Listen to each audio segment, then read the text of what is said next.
Boa noite, meus irmãos e irmãs. Nós vamos iniciar o nosso culto nessa oportunidade. Deus nos dá a graça, Deus nos dá o privilégio de nos reunirmos aqui, de nos reunirmos pela internet, para louvarmos a Deus, para adorarmos o Senhor dos Exércitos. Essa é uma noite muito especial. A Segunda Igreja Presbiteriana de Jundiaí fica feliz, se sente honrada pelo privilégio de poder receber os irmãos da Igreja Presbiteriana do Jardim Planalto, especialmente os irmãos que foram eleitos para o presbiterato da igreja.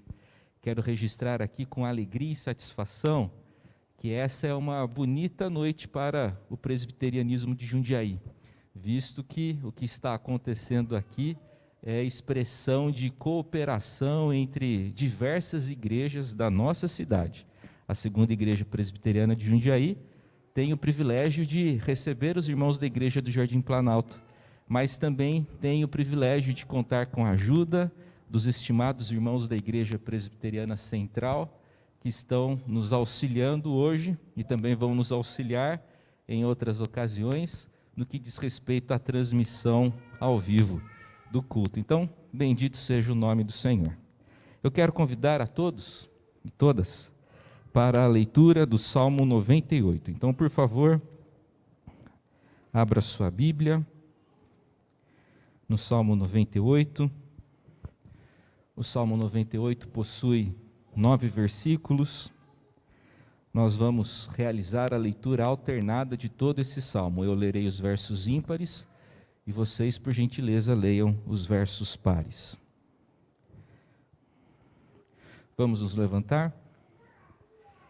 Leitura alternada do Salmo 98. Cantai ao Senhor um cântico novo, porque Ele tem feito maravilhas. A sua destra e o seu braço santo lhe alcançaram a vitória.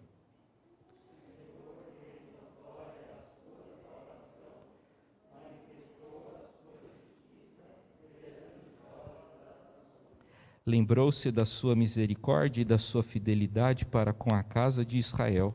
Todos os confins da terra viram a salvação do nosso Deus.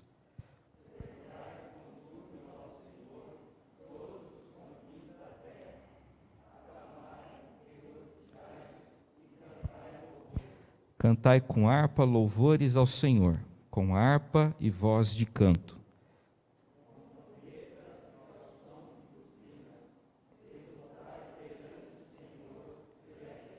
Ruja o mar e a sua plenitude, o mundo e os que nele habitam.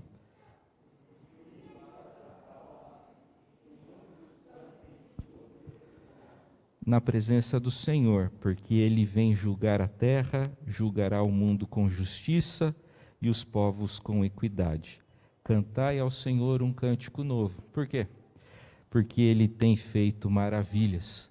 O Deus a quem servimos é um Deus poderoso, um Deus que merece receber todo o nosso louvor e adoração. Nós vamos, nesse instante, entoar o cântico congregacional, Grande é o Senhor. Vamos cantar.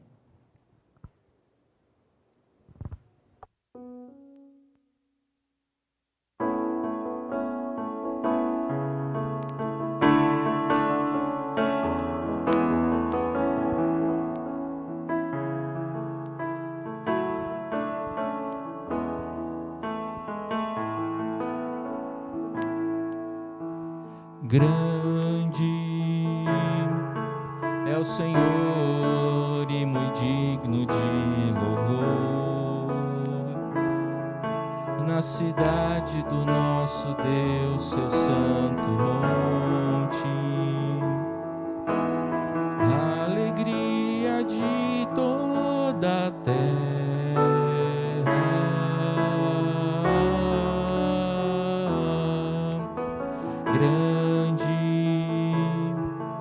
É o Senhor em quem nós temos a vitória,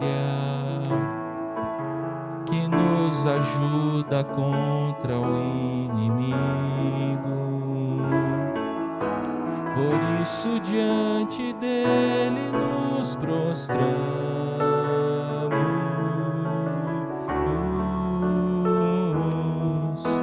queremos o teu nome engrandecer e agradecer-te por tua obra em nossas vidas. Confiamos em teu infinito amor, pois só tu és o Deus eterno sobre toda a terra e céu.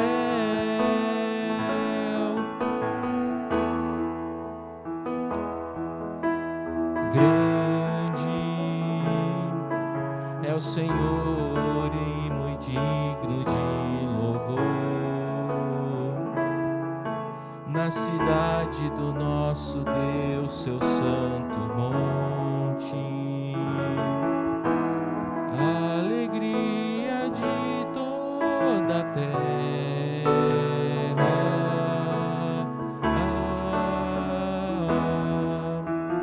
Grande é o Senhor em quem nós temos a vitória, que nos ajuda contra o inimigo. Por isso diante dele nos prostramos.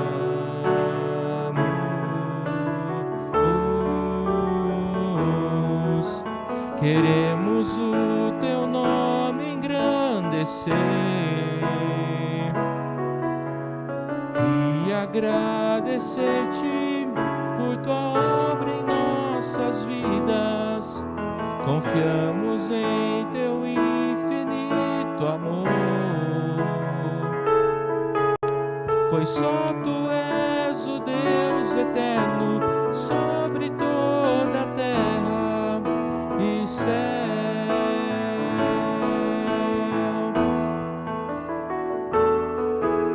Queremos o teu nome engrandecer e agradecer-te por tua obra em nossas vidas. Confiamos em teu infinito amor,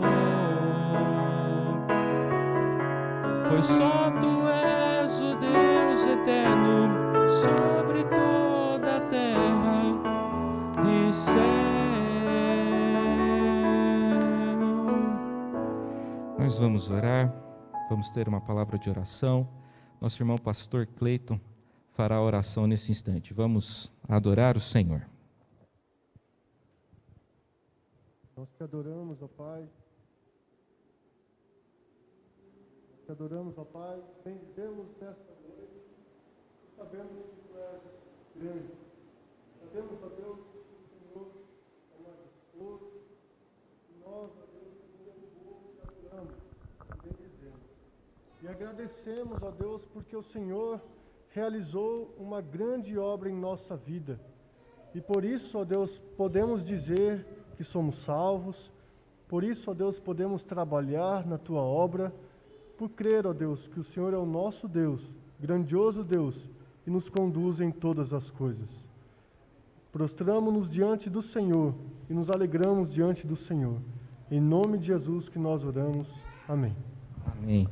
Se assentem, por favor. Convido vocês para a leitura de um texto do Novo Testamento. Agora, Epístola de Paulo endereçada aos Romanos. Romanos capítulo 8. Vamos ler juntos os versos 31 a 39. Romanos capítulo 8. Vamos ler juntos os versos 31 a 39.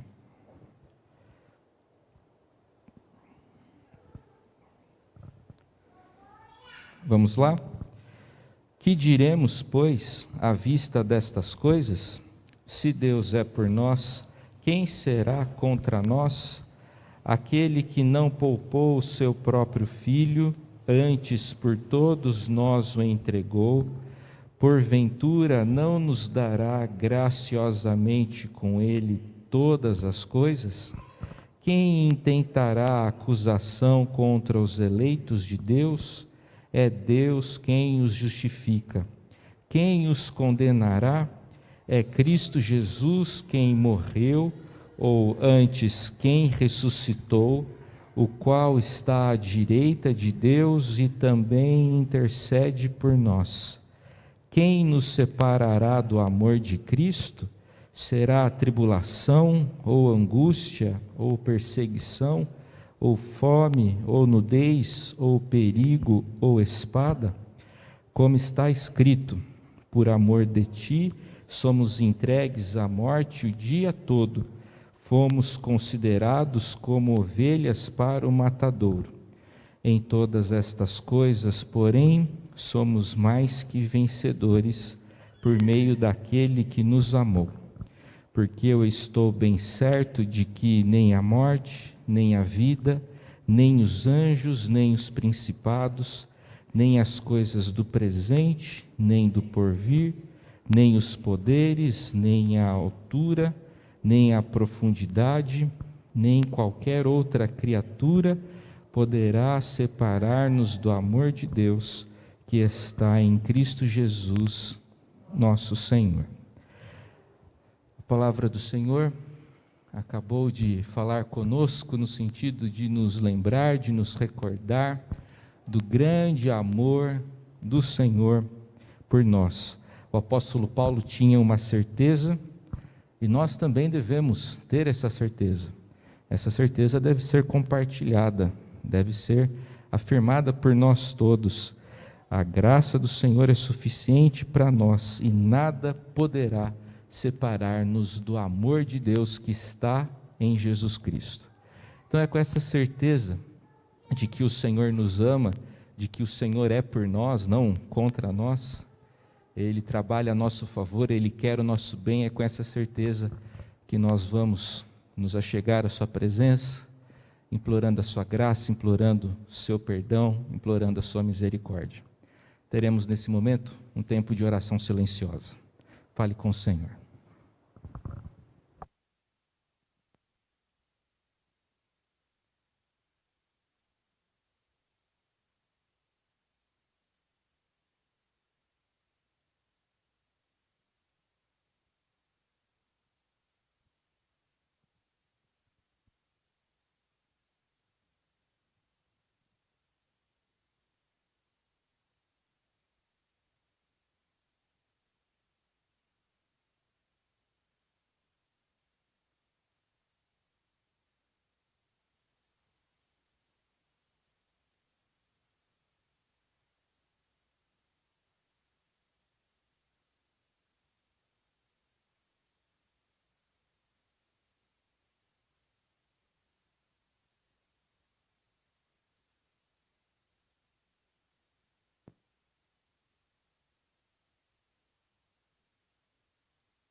Soberano Deus, nós estamos na Tua presença, a Tua presença é motivo do nosso prazer, da nossa alegria. Ó Pai, nós confessamos nossas faltas, nossas falhas diante do Senhor.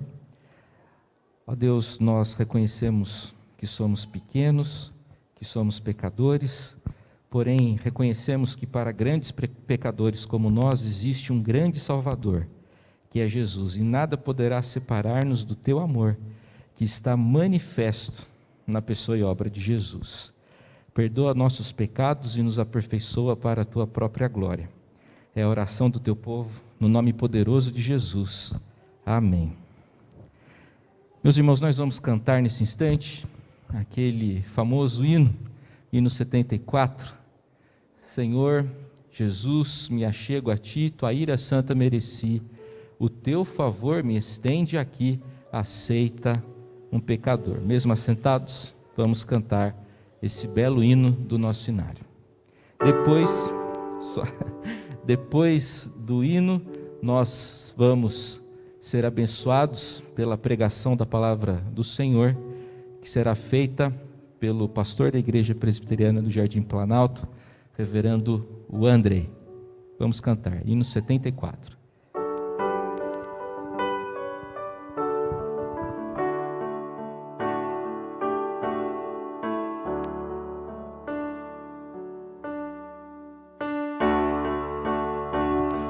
chego a ti, tua ira santa mereci, o teu favor me estende aqui, aceita um pecador. Eu venho como estou, sim, venho como estou, porque Jesus por mim morreu. Eu venho como estou. As minhas culpas grandes são, mas tu que não morreste em vão, me podes conceder perdão. Aceita um pecador. Eu venho como estou, sim, venho como estou, porque Jesus por mim morreu. Eu venho como estou.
Jesus Cristo.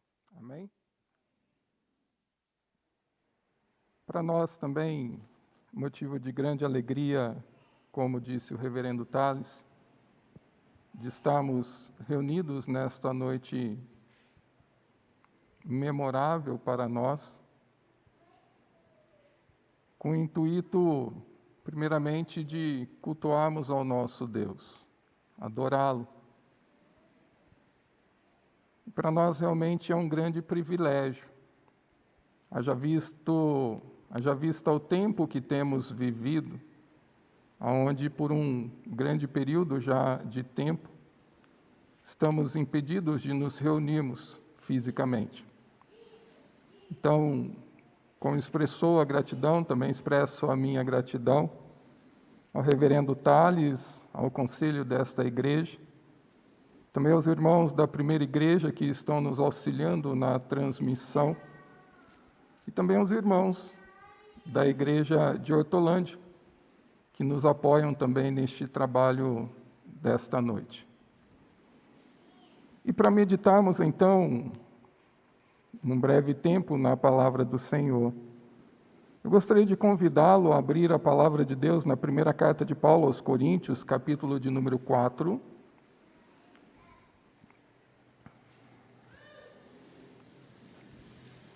primeira carta de Paulo aos Coríntios, capítulo de número 4,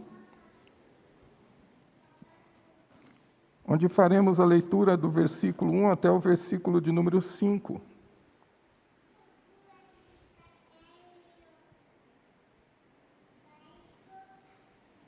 1 Coríntios 4, de 1 a 5. Procederei à leitura do texto da Palavra de Deus. Os irmãos e irmãs, mesmo assentados, mas em reverência à mesma, acompanhem a leitura. Assim nos diz a Palavra do Senhor. Assim, pois, importa que os homens nos considerem como ministros de Cristo e despenseiros dos mistérios de Deus. Ora, além disso, o que se requer dos dispenseiros é que cada um deles seja encontrado fiel. Todavia, a mim, muito pouco se me dá de ser julgado por vós ou por tribunal humano, nem eu tampouco julgo a mim mesmo, porque de nada me argue a consciência, contudo, nem por isso me dou por justificado, pois quem me julga é o Senhor. Portanto, nada julgueis antes do tempo, antes que venha o Senhor, o qual não somente trará à plena luz as coisas ocultas das trevas, mas também manifestará os desígnios do coração. E então, cada um receberá o seu louvor da parte de Deus. Baixe sua cabeça, feche seus olhos e oremos ao Senhor. Deus, em nome do Teu Filho Jesus, neste momento que estamos diante da Tua Palavra, clamamos a Deus aqui por meio do Teu Santo Espírito. Tu abras o nosso entendimento, capacitando-nos a compreendermos as Tuas verdades. Abençoa-nos, ó Pai, que sejamos edificados pelo Senhor e que ao ouvirmos a Tua voz, não endureçamos o nosso coração,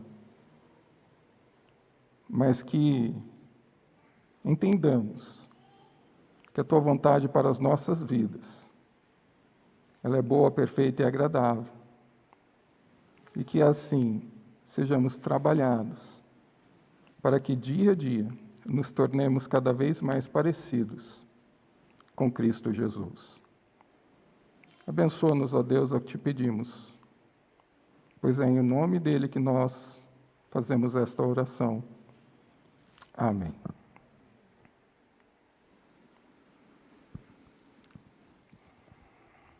Ambição.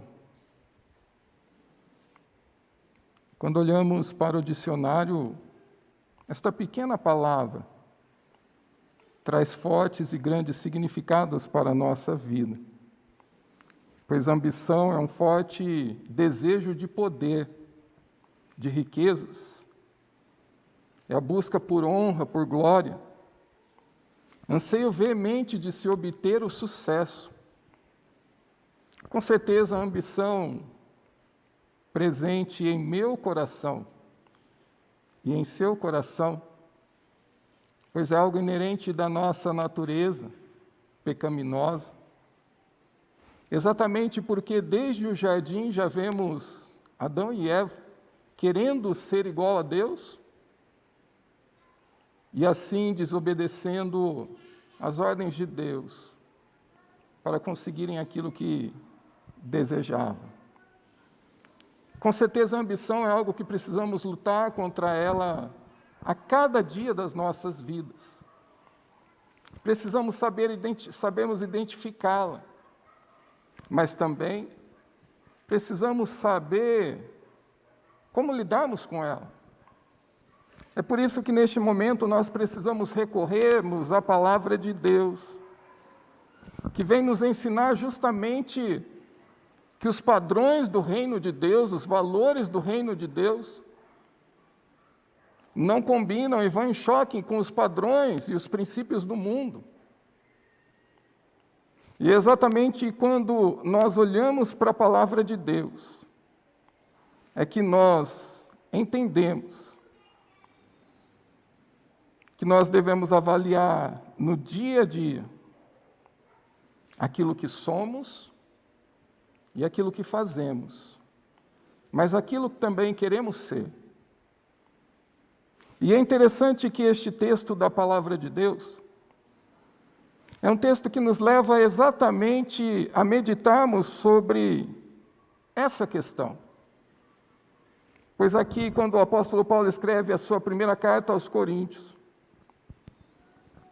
uma igreja que está com problemas de divisão dentro dela, uma igreja que está com problemas de imoralidade dentro dela, ao receberem esta carta, recebem não somente orientações, mas exortações também da parte do apóstolo Paulo, sobre o motivo ou os motivos pelos quais eles foram chamados. Quando nós olhamos para o capítulo 1 de 1 Coríntios, Paulo deixa claro, àqueles crentes e a nós, que nós fomos chamados para uma vida de santificação. Mas ele deixa claro ainda no capítulo de número 1, que nós fomos chamados para ter uma vida de comunhão com Cristo Jesus. Mas ele deixa claro ainda no capítulo 1, que nós fomos chamados para termos uma vida de comunhão de uns com os outros. Já no capítulo de número 2, ele nos convida a termos a plena consciência de que nós não devemos somente vivermos o Evangelho, mas devemos pregá-lo também.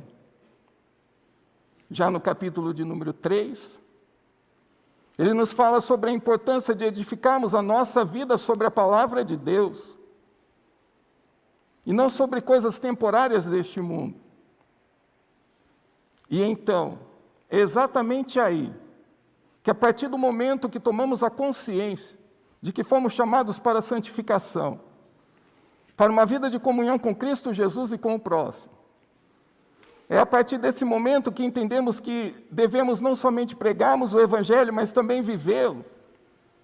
É a partir deste momento que nós tomamos a consciência de que nós devemos construir, edificar a nossa vida sobre a palavra de Deus, que o apóstolo Paulo, então, no capítulo de número 4, entra neste assunto, de como sermos, diante de Deus, o que ele chama aqui de ministros. Homens que servem ao Senhor. E exatamente aqui que ele começará a trabalhar essa questão de como esses homens devem ser no trabalho para o Senhor, como eles devem se portar e o que eles devem buscar, almejar. Não segundo os padrões do mundo, mas segundo os padrões do reino de Deus. E então, diante deste texto, nós somos piamente convidados a renunciarmos o nosso eu. Diante do que Cristo quer que sejamos ao servi-lo. Mas a pergunta que nos fazemos então é: o que fazer para renunciar ao meu eu? Como fazer isso? E as respostas nós encontramos nesse texto. E a primeira delas é que para renunciarmos ao nosso eu, nós devemos entender, em primeiro lugar, que somos servos. Quando nós olhamos para o verso de número 1, o apóstolo Paulo diz o seguinte àqueles crentes, ao introduzir este assunto: assim, pois, importa que os homens nos considerem como ministros. Paulo inicia aqui ensinando aqueles cristãos que a vida de santidade, que a vida de vivência da pregação e exposição do Evangelho, que a vida de edificação sobre a palavra, deve levá-los à consciência de que quando as pessoas olharem para eles ou para elas, as pessoas as vejam como ministros de Cristo. Mas calma. Pensar no que é ministro hoje, segundo os padrões do mundo, já traz à nossa mente alto escalão, já traz à nossa mente homens de poder, de destaque, de sucesso. pensar no que é ministro segundo os padrões deste mundo, traz à nossa mente os nossos colegas, ministro da Justiça e da Educação, que têm o privilégio de agora estarem juntos com o governo federal governando uma nação. Mas lembre-se, os padrões do reino de Deus são diferentes dos padrões do mundo. E quando nós olhamos para o texto, nós entendemos então por que Paulo ensina aqueles cristãos que eles devem entender que para renunciar ao seu eu, eles devem ser salvos. Eles devem ser servos do Senhor, justamente porque o termo ministro utilizado aqui nesse texto é o termo ministro não segundo os padrões do mundo, mas é o termo ministro segundo o reino de Deus. E a palavra utilizada aqui, no texto original, para ministro, significa remador de baixo. Eu sei que você está se perguntando, mas o que é um remador de baixo? Eu acredito que você já tenha assistido aqueles filmes, onde tinha aquelas grandes embarcações, onde no porão ficavam cheios de escravos acorrentados remando. Esse é um remador de baixo. Esse é um ministro que Paulo está utilizando o termo aqui. Um remador de baixo. Era um homem que, pelo Império Romano, pelas leis romanas, ele já estava condenado à morte. E para não executá-lo de forma imediata, eles o colocavam para remar barcos e lá ele morrer. Ele já estava condenado à morte. E aquele homem, então, ele trabalhava ali acorrentado, nessas embarcações chamadas galés. Ele trabalhava debaixo da ordem de um capitão, que dizia a cadência que eles deveriam remar.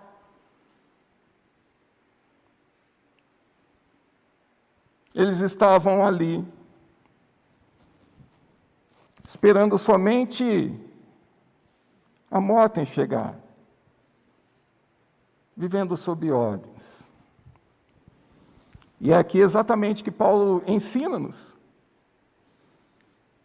que o combate do nosso eu vem exatamente por meio de que as pessoas olhem para nós e nos enxerguem como ministros.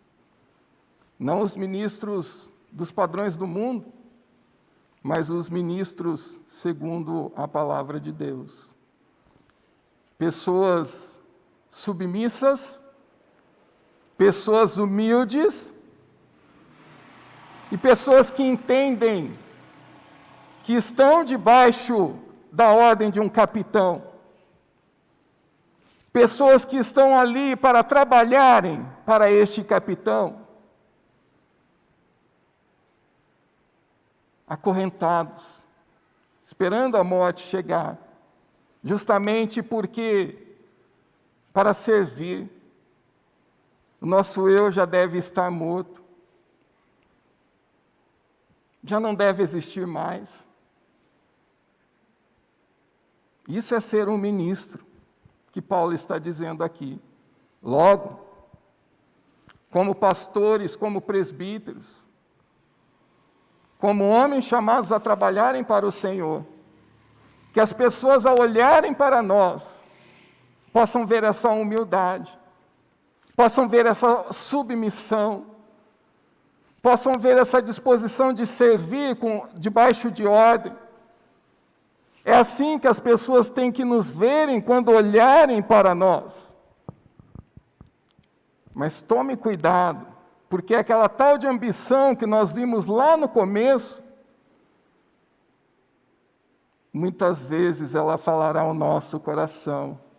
Você tem que ser um ministro, não segundo os padrões da palavra, porque é remador de baixo. mas segundo os padrões deste mundo, que tem poder, que tem destaque, que tem privilégios. Tome cuidado. Se quisermos matar o nosso eu, as pessoas ao olharem para mim e para você, devem nos considerar remadores de baixo, ministros de Cristo, debaixo das ordens do capitão, dispostos a servirem a Ele, seguindo as suas ordens, onde o nosso eu já está morto. E é muito interessante, porque quando nós olhamos para a Trindade, nós vemos a humildade e a submissão não somente em Cristo Jesus, mas a vemos no Espírito Santo também. Um grande teólogo, escritor, pastor, que até faleceu no dia de ontem, Jay Parker. Ele escreveu um livro, Caminhando no Poder do Espírito Santo. Neste livro ele nos fala sobre a humildade que o Deus Espírito Santo possui. Porque ele diz que o Espírito Santo possui o ministério do holofote. Ele não chama a atenção sobre si, mas a função do Espírito Santo é apontar, é jogar a luz para o que Jesus fez. O Espírito Santo se anula para engrandecer a obra que Cristo fez na cruz do Calvário. O Espírito Santo, então, se assim o podemos dizer, pode ser observado como um ministro nesse sentido. Alguém que não está atrás de luzes sobre ele mesmo, mas alguém que está a serviço de algo muito maior, que é revelar a glória e o poder de Jesus Cristo. Mas, em segundo lugar, se quisermos anular o nosso eu, o apóstolo Paulo ensina-nos que nós devemos, além de entendermos que fomos chamados para sermos servos, temos que entender que fomos chamados para o trabalho.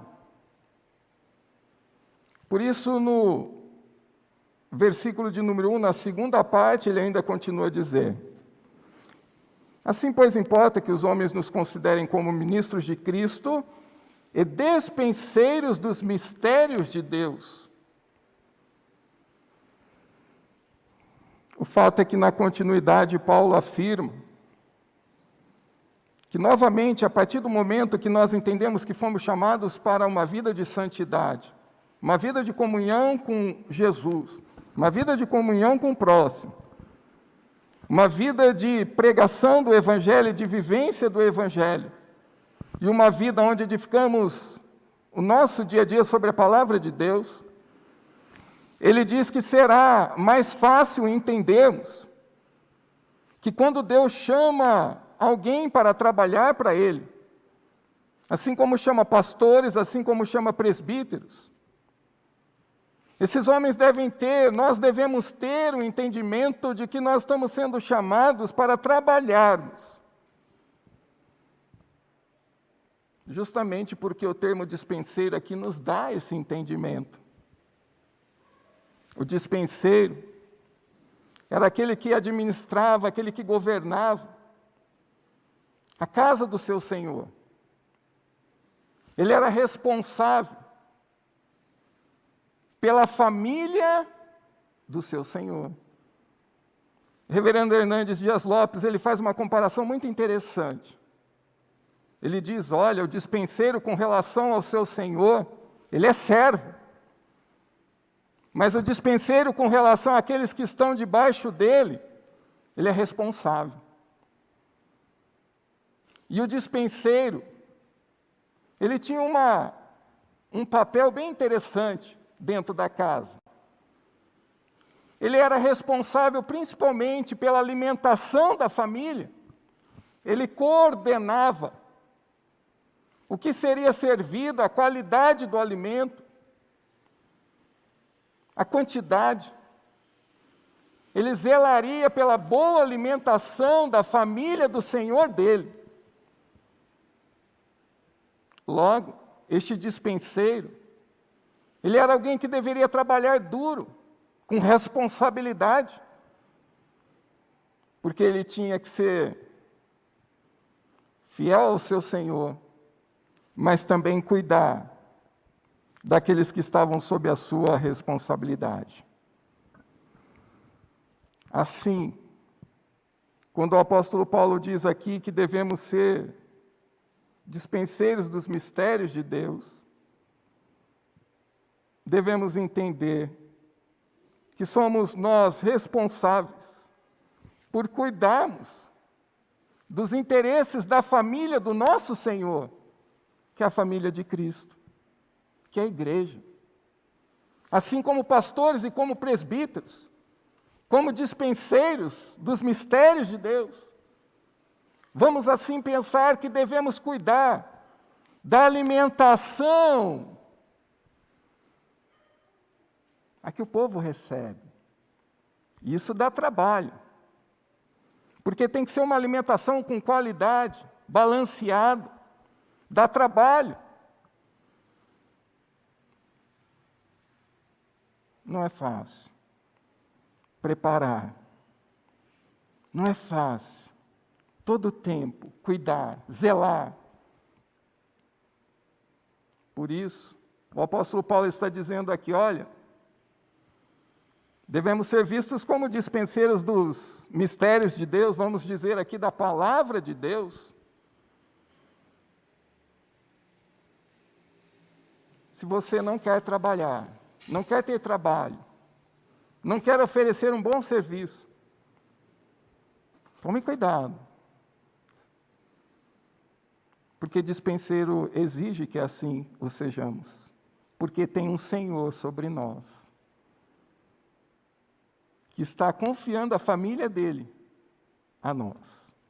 Enquanto ele está distante, ele espera voltar e encontrar a sua família bem cuidada,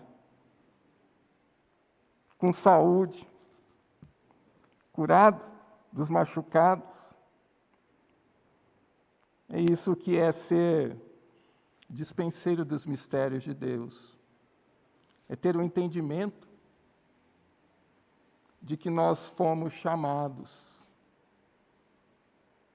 ao trabalho, com qualidade, de forma balanceada, a nutrir as pessoas, a promover a saúde para elas espiritual, emocional, por meio dos mistérios de Deus, que é a palavra de Deus. Segundo os padrões do mundo, ser ministro é ter carro com motorista, é ter apartamento pago, é ter bom salário. Mas, segundo os padrões do reino de Deus, ser dispenseiro é saber que um grande trabalho nos aguarda,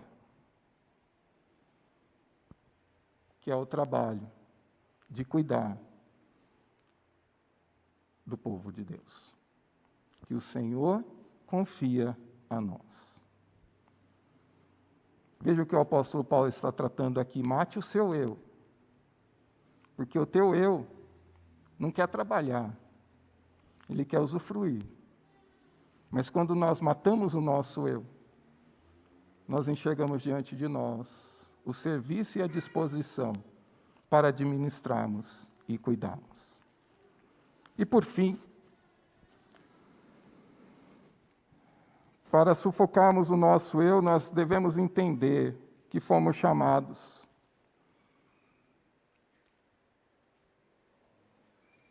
a uma vida de fidelidade ao nosso Pai. Veja o que o texto nos fala a partir do verso de número 2. Ora, Além disso, o que se requer dos dispenseiros é que cada um deles seja encontrado fiel.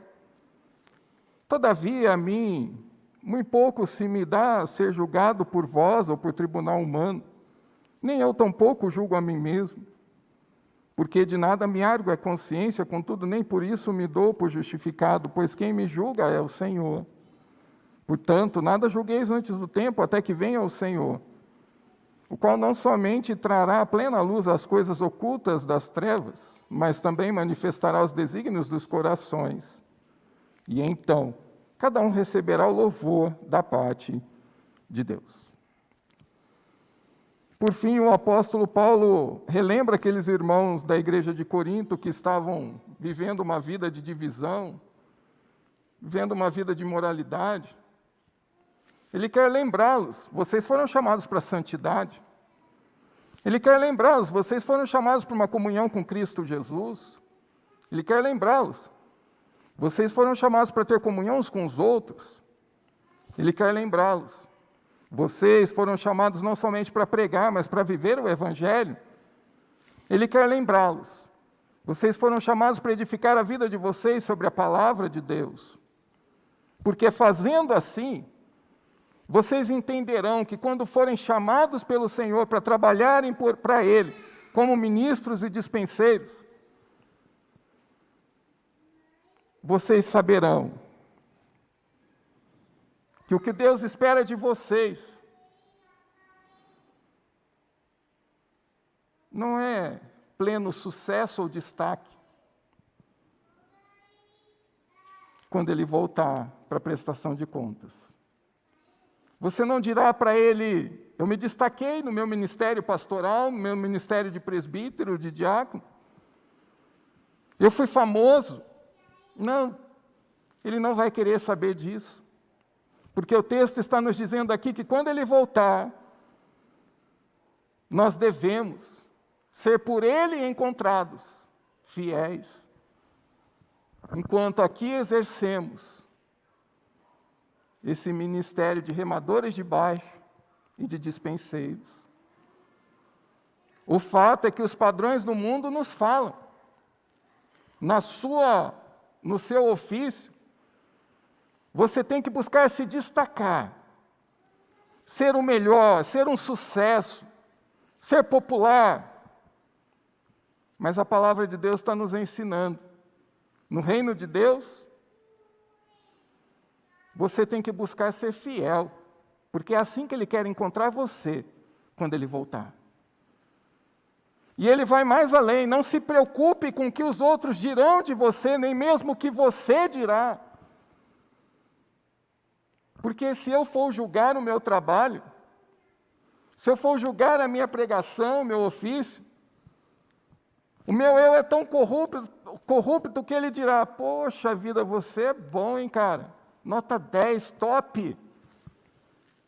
Se o meu eu for julgar, se você for me julgar, e eu for uma pessoa popular, legal, isso e aquilo, você dirá, nossa, aquele ali é top, o outro não.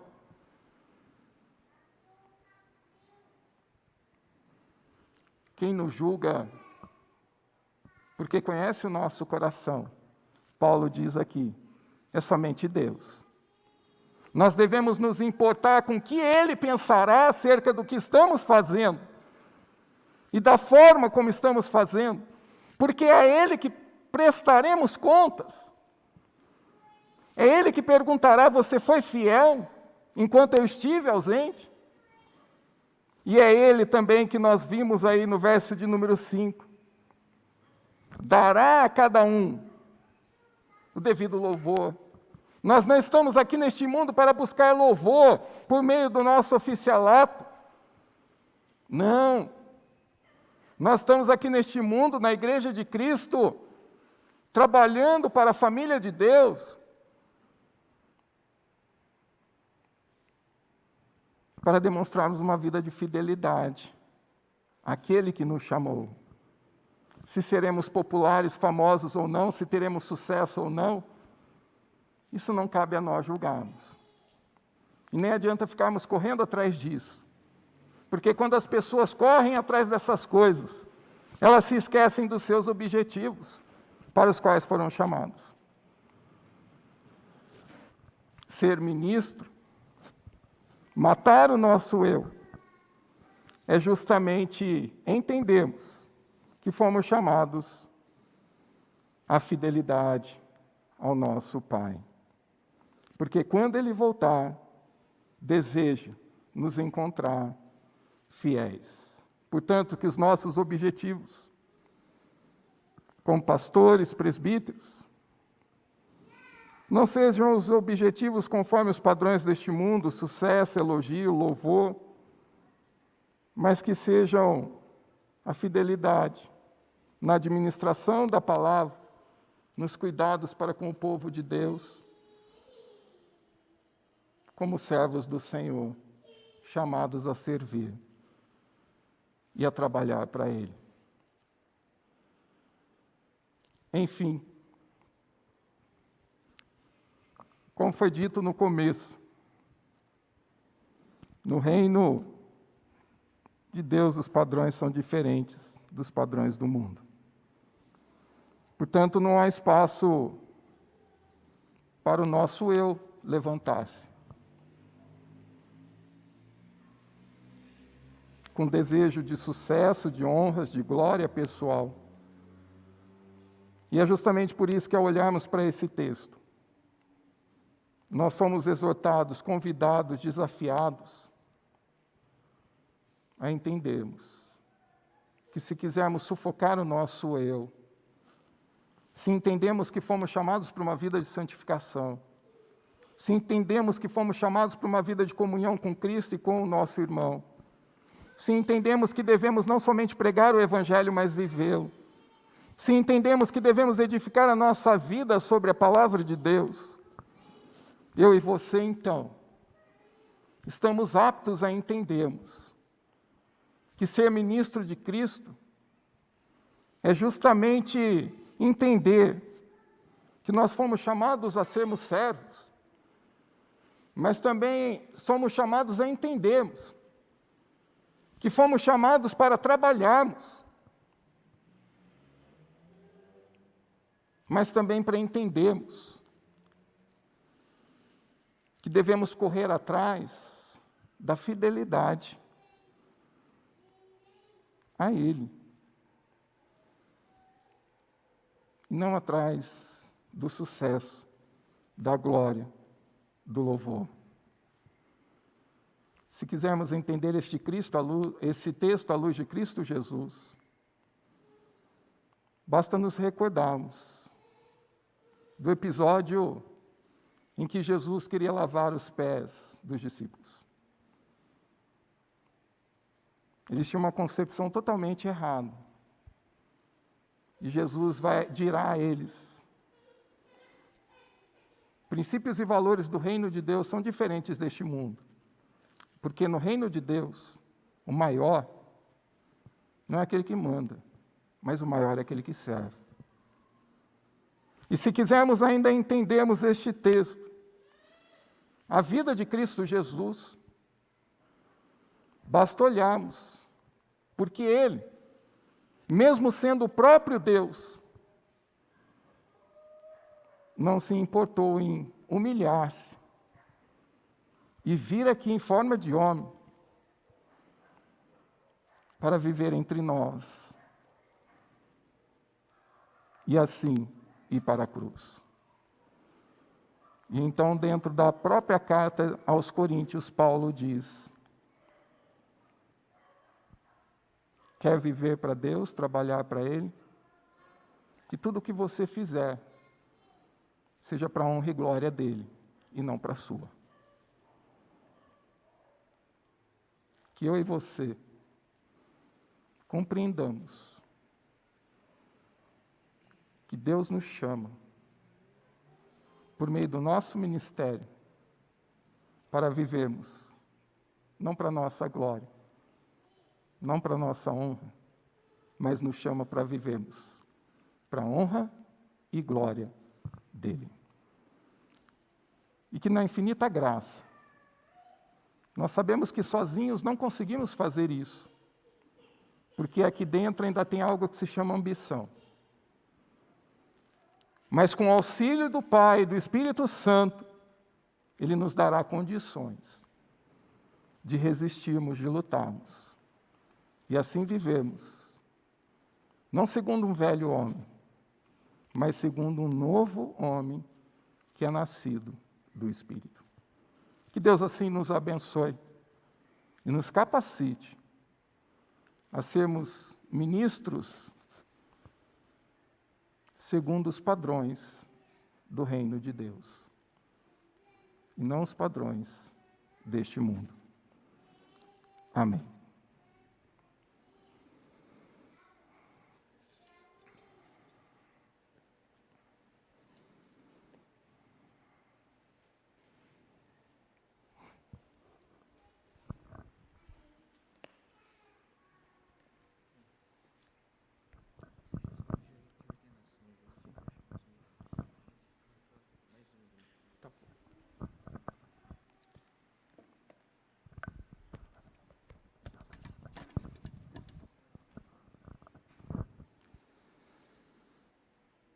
Como já foi lembrado, o motivo do nosso culto aqui nesta noite é justamente o fato de ser um culto onde procederemos à ordenação e investidura de presbíteros eleitos e reeleitos. Segundo os ditames da Igreja Presbiteriana do Brasil, o presbítero, dentro dos padrões bíblicos, ali em Atos vemos, tem alguns a incumbência de pregarem a palavra e administrarem.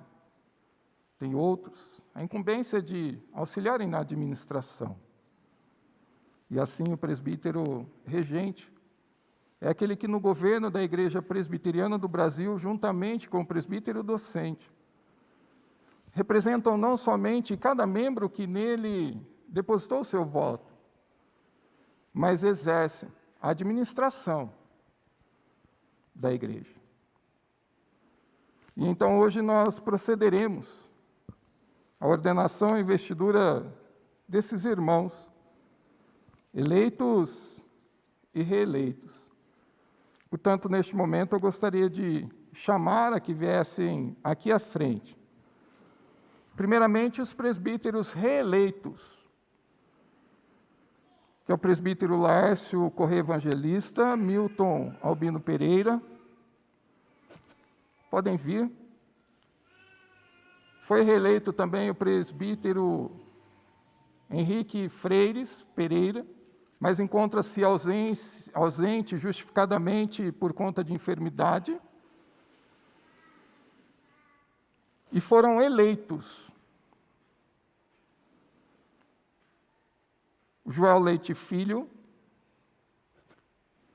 e Rafael Odoni. Gostaria de chamá-los a que viessem todos à frente.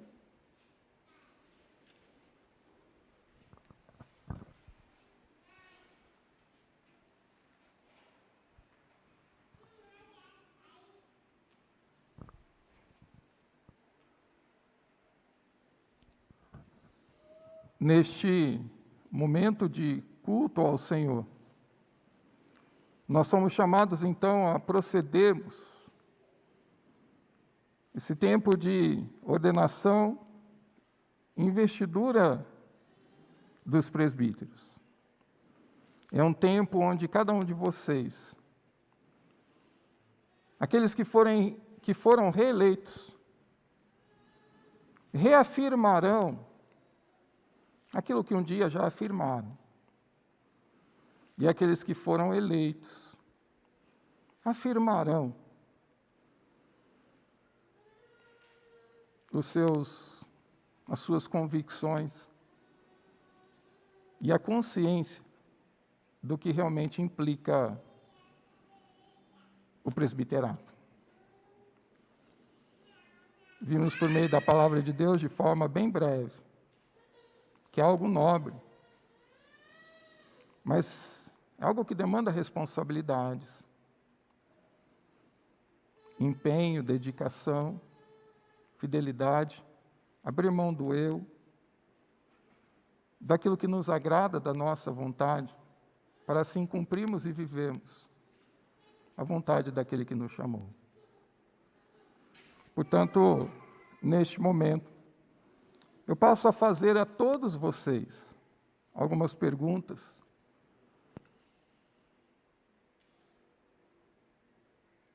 e gostaria que vocês respondessem em tom audível. E eu aproveito o momento para convidar a igreja que se coloque em pé, para que possamos dar prosseguimento a este momento. Vocês confessam crer que as Escrituras do Velho e Novo Testamento são a palavra de Deus, e que esta palavra é a única regra infalível de fé e prática? Vocês recebem e adotam sinceramente a confissão de fé e os catecismos da Igreja Presbiteriana do Brasil como fiel exposição do sistema de doutrina ensinado nas Sagradas Escrituras? Vocês sustentam e aprovam o governo e disciplina da Igreja Presbiteriana do Brasil? Vocês aceitam o ofício de presbíteros regentes da Igreja Presbiteriana do Jardim Planalto e prometem desempenhar fielmente todos os deveres deste cargo? Vocês prometem ainda procurar manter e promover a paz e a unidade e a edificação e a pureza da Igreja de Cristo? Agora, eu me volto à igreja, aos membros presentes, porque as responsabilidades não estão somente sobre eles, mas também estão sobre o povo de Deus.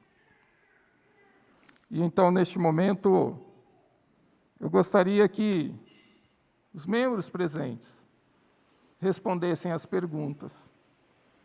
Vocês, como membros da igreja, reconhecem e recebem esses nossos irmãos como presbíteros regentes? Vocês prometem tributar-lhes toda a honra, animação e obediência no Senhor, a que, segundo a palavra de Deus e a constituição dessa igreja, lhes dá direito a seu ofício?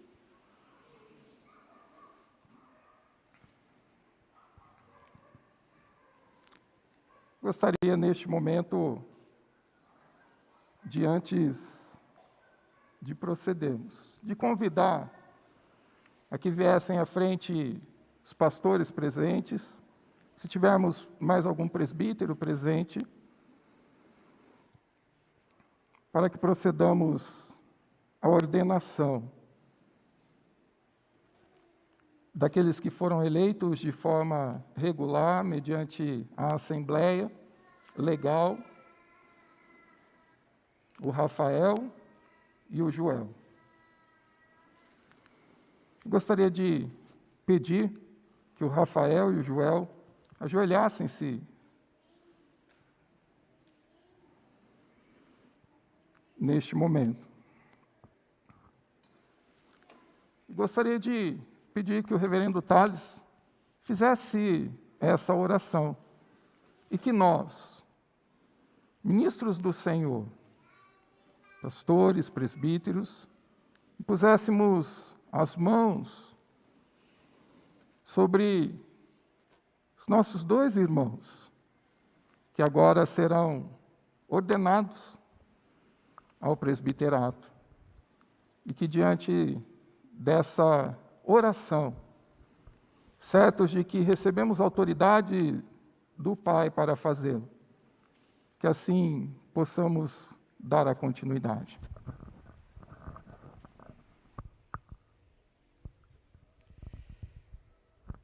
Pai, nós estamos na Tua presença nessa noite e imitando a Deus o Novo Testamento, imitando a Deus o procedimento da igreja primitiva, dos apóstolos, por imposição de mãos, nós ordenamos nossos irmãos Joel e Rafael para o ofício do presbiterato. Ó Deus, nós imploramos que o Senhor seja com eles.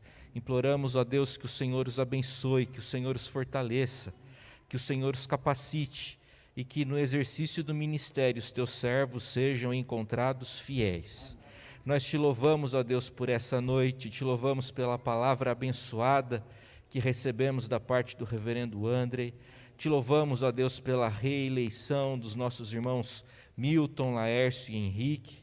E pedimos, ó Deus, que o Conselho da Igreja Presbiteriana do Jardim Planalto seja grandemente abençoado.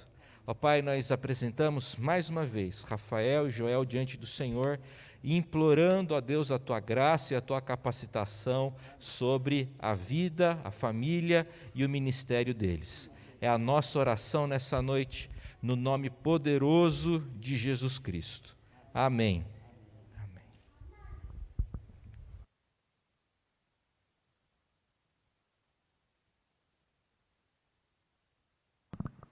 Gostaria que se colocasse em pé.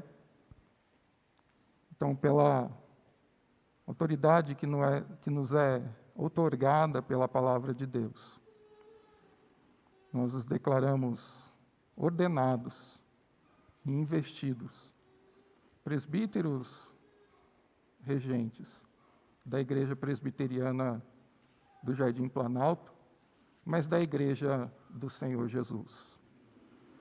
Em nome do Pai, do Filho e do Espírito Santo.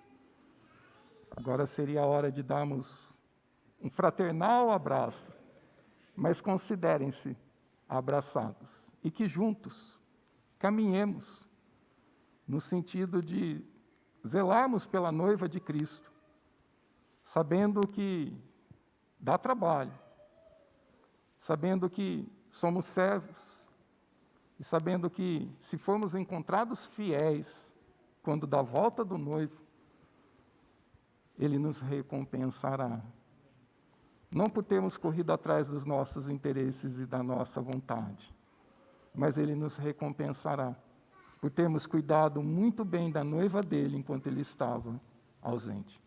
Que a graça de Deus nos capacite a esse ofício. Amém?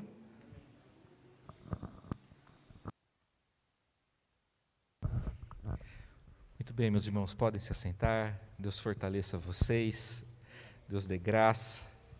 Nós vamos cantar um último hino. Trata-se do hino 116, seu título é União com Deus. O povo de Deus vai se levantar e vamos declarar: Senhor, queremos estar cada vez mais perto do Senhor. Mais perto quero estar, meu Deus, de Ti, ainda que seja a dor que me una a Ti. Depois do hino 116, reverendo Andrei fará a oração e também vai impetrar a bênção apostólica. Depois disso, entoaremos juntos o Amém Tríplice. Vamos cantar.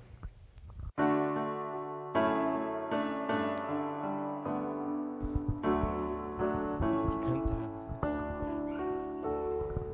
Mais perto quero estar, meu Deus, de Ti, ainda que seja a dor que me una a Ti, sempre hei de suplicar, mais perto quero estar, mais perto quero estar, meu Deus, de Ti, mesmo vagando aqui na solidão, de noite a descansar, dormindo ao chão, em sonhos vou clamar, mais perto quero estar, mais perto quero estar, meu Deus, de Ti, minha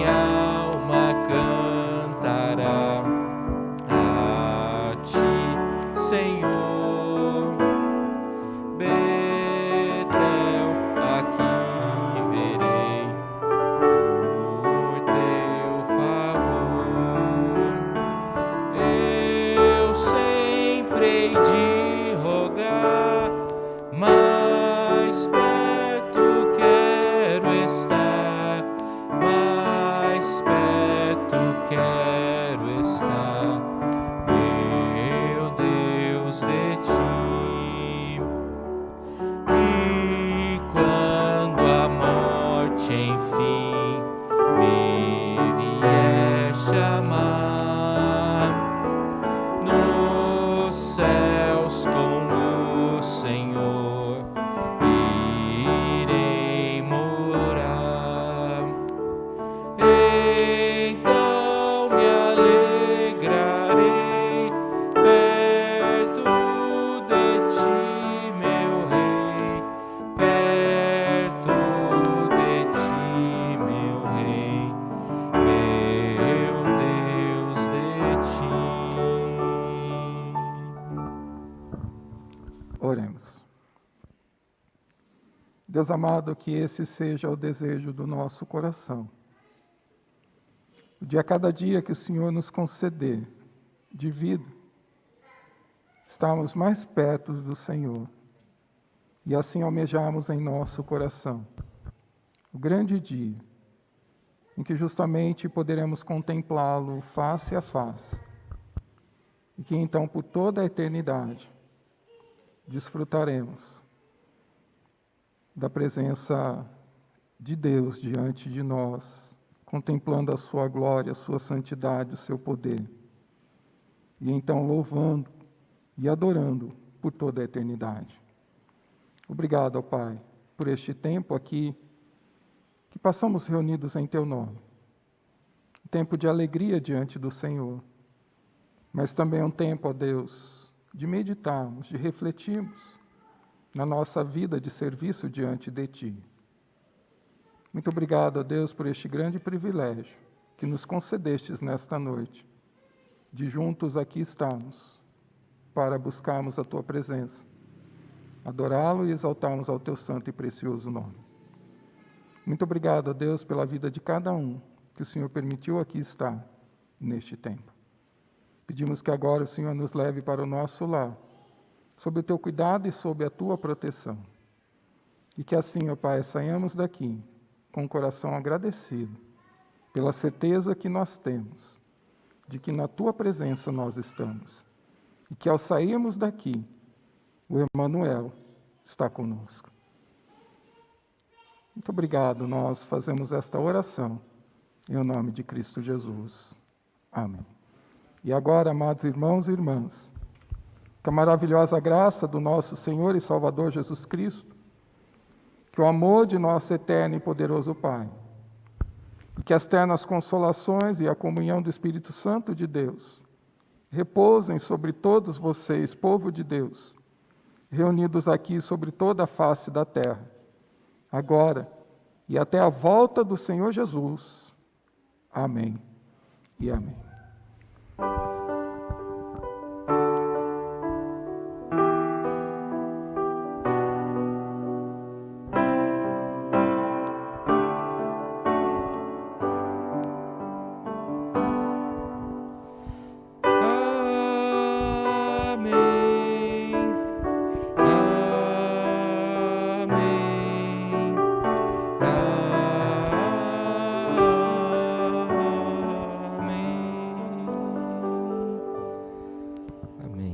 Se assente.